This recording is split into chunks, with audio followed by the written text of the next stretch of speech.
Good evening all of you. आज हम जो फर्स्ट टेंस के बारे में बात करी थी, प्रेजेंट सिंपल टेंस के बारे में।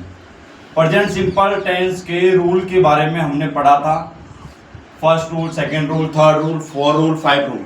प्रेजेंट सिंपल में हमने सीखा था कि singular person, first rule singular person he see it name के साथ में, किसके साथ में? ही सी इट नेम के साथ में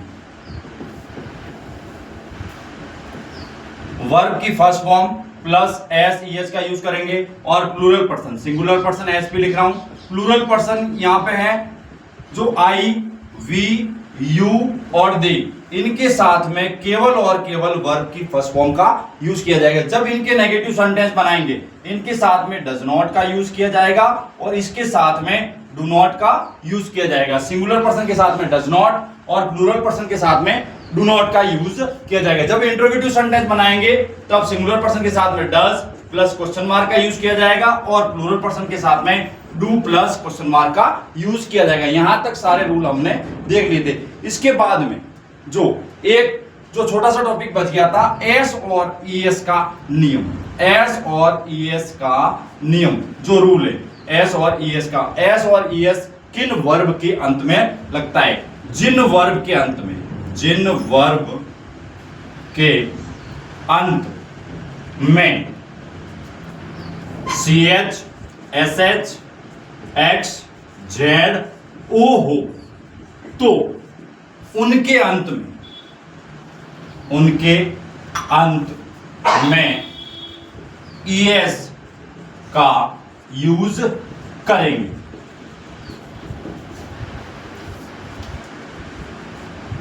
शेष वर्ब्स के साथ एस का यूज करेंगे। कुछ वर्ब के साथ में आईईएस का भी यूज करते हैं। फर्स्ट, सेकंड, कुछ वर्ब के साथ में आईईएस। जिन वर्ब के अंत में वाई हो और उससे पहले क्या हो? कॉन्सोनेंट। तो वाई को हटा के आईईएस करेंगे। क्राई जैसे वर्ड बन गया, फ्राई का फ्राइज, ट्राई का ट्राइज, ऐसे यूज होगा। इसके बाद इसमें ये यूज होता है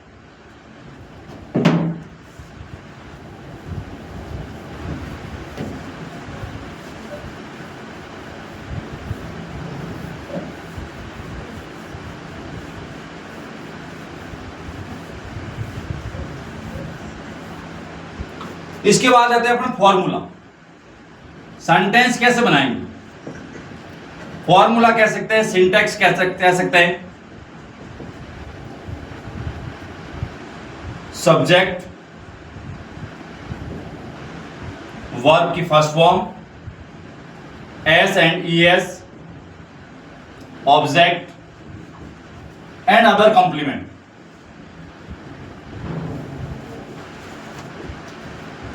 सब्जेक्ट, नेगेटिव सेंटेंस जब बनाएंगे, सब्जेक्ट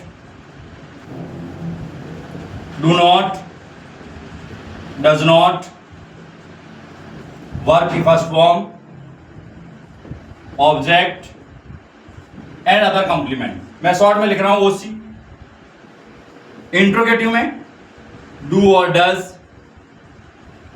सब्जेक्ट, वर्ब की first form, object, other complement and question mark. And fourth, interrogative negative, do does, subject, verb की first form, object and the other complement.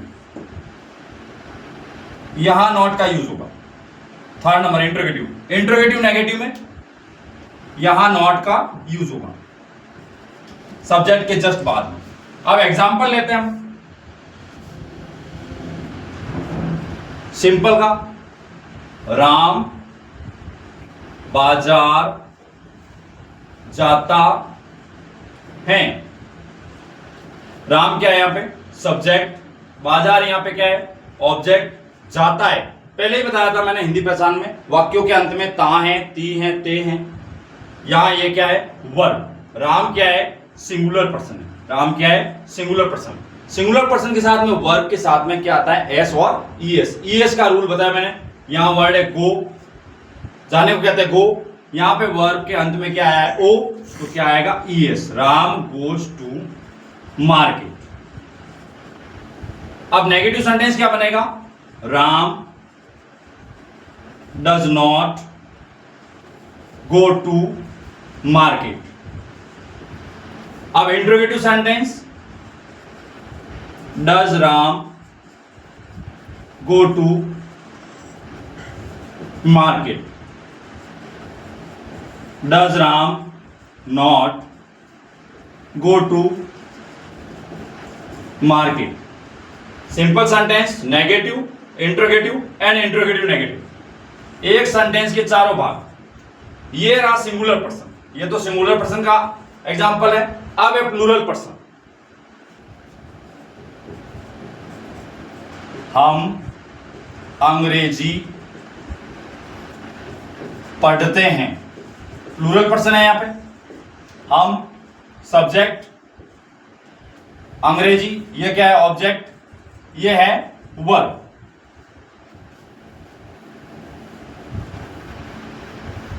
साथ साथ में नोट डाउन भी कीजिए notebook में, ध्यान रहे आप। हमको कहते हैं वी, पढ़ने को रीड। बहुत इजी स्पेलिंग है, मारवाड़ी में हम पढ़ते हैं। और R E A D, R E A D Marwari में बोलते हैं हम। R E A D, R E A D, ये रीड की स्पेलिंग बन गई। मारवाड़ी हम कहते हैं रीड, रीड। मगर आप कई मारवाड़ी भी क्या बोलते हैं? जो वर्ड बोलते हैं मारवाड़ी वर्ड, तो उसमें इंग्लिश आ जाती है। हम मारवाड़ी में बोलते हैं आर ई एडी, वर्ड तो आर ई एडी है, मतलब एडी के बारे में बता रहे हैं, मगर स्पेलिंग कौन सी बन गई? Read, R E A D. Read means क्या? पढ़ना। We read English. कोई भी सब्जेक्ट का नाम हो, पहला वर्ड क्या आएगा? कैपिटल आएगा। Next, we do not read English. Do we read English? Do we not read English? दो सेंटेंस मैंने बताया आपको, एक सिंगुलर पर्सन का, एक प्लूरल पर्सन का। ऐसे कैसे आपको सेंटेंस बनाना है?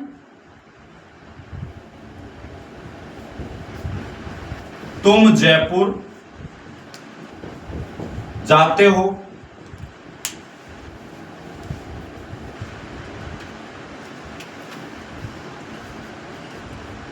वह क्रिकेट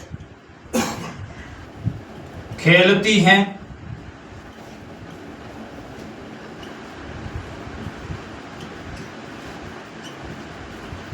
मेरे पिताजी आम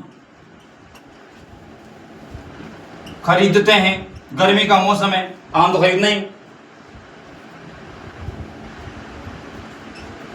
किसान पौधों को पानी देते हैं। ये सेंटेंस जहां समझ में नहीं आए आप कमेंट कर सकते हैं। लाइक और शेयर जरूर करें।